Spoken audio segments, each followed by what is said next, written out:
ये वीडियो उन लोगों के लिए है जो उर्दू या हिंदी में बिल्कुल सिंपल सेंटेंसेस सोचते हैं और उनको इंग्लिश में ट्रांसलेट करके नहीं बोल सकते हैं। इसलिए ये वीडियो हर एज के व्यूअर्स के लिए है। अब हम देखते हैं कि बहुत सिंपल सेंटेंसेस होते हैं बट इनकी इंग्लिश ट्रांसलेशन जो है वो हमारे लिए प्रॉब्लम रहती है। इसलिए इस वीडियो को एंड तक देखें। अब ये कुछ सेंटेंसेस आपके सामने हैं, जैसे मुझे डॉक्टर के पास जाना है, मुझे एक छुट्टी चाहिए, आपको कौन सा कलर ज्यादा पसंद है। इस तरीके का कोई फायदा नहीं होता है, या अमली जिंदगी में इसका कोई फायदा नहीं होता है। अब देखने में ये बहुत सिंपल सेंटेंसेस हैं और इनकी इंग्लिश भी बहुत सिंपल है, बट इसका मेथड जो है वो आपको सीखना पड़ेगा। फिर इस तरह के बहुत सारे सेंटेंसेस आप खुद भी कंपोज कर सकते हैं। तो let's start from the first sentence. मुझे डॉक्टर के पास जाना है। I need to visit a doctor. अब जिसमें आपने अपनी जरूरत बतानी है कि आपको ये काम करना है, आपको ये काम करने की जरूरत है, तो उसमें आप यही एक्सप्रेशन रखेंगे, I need to visit a doctor.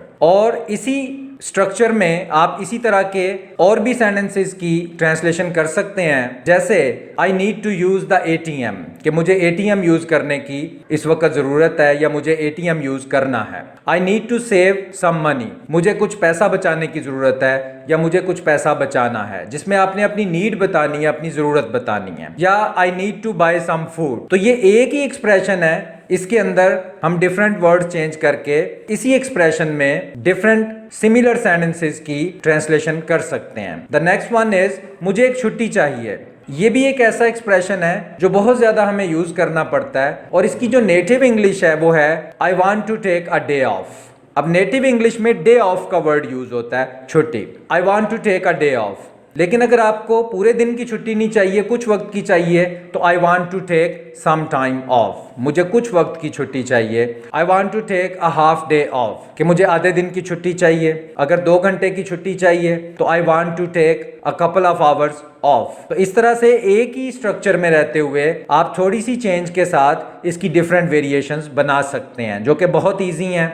Next, आपने किसी से ये क्वेश्चन पूछना है कि आपको सबसे ज्यादा कौन सा कलर पसंद है, कौन सी बुक पसंद है, कौन सा वेदर आपको पसंद है, आपको कौन सा रंग ज्यादा पसंद है। Which colour do you like the most. इसको आप याद कर लें, मेमोराइज कर लें, और फिर इसी में एक एक वर्ड हम चेंज करते जाएंगे। जैसे विच season do you like the most, तो कलर की जगह हमने सीजन ले लिया कि आपको कौन सा सीजन सबसे ज्यादा पसंद है। Which book do you like the most, तो अब सीजन की जगह पे बुक ले लें कि आपको कौन सी बुक सबसे ज्यादा पसंद है। Which country do you like the most, आपको कौन सा कंट्री सबसे ज्यादा पसंद है। तो ये जो वर्ड्स हैं, सीजन है, बुक है, कंट्री है, कलर है, इसमें आप डिफरेंट वर्ड्स रिप्लेस करके इसी स्ट्रक्चर को यूज करके ये वाले क्वेश्चंस पूछ सकते हैं। बहुत इजी है।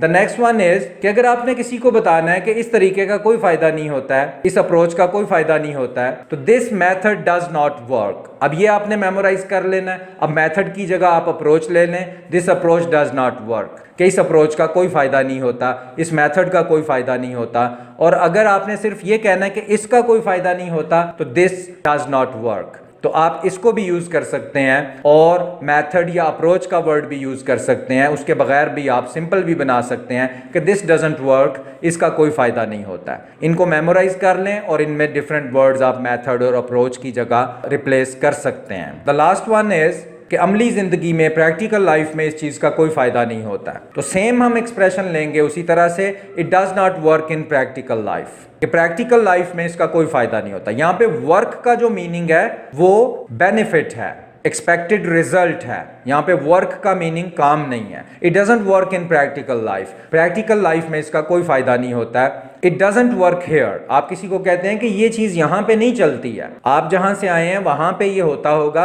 बट यहां पे ऐसे नहीं होता। It doesn't work here. या it does not work this way, ये इस तरह से नहीं होता, इस तरह से इसका कोई फायदा नहीं होता। इट डजंट वर्क दिस वे, जिस तरह से आप ये काम कर रहे हैं उस तरह से इसका कोई फायदा नहीं होता। It doesn't work this way.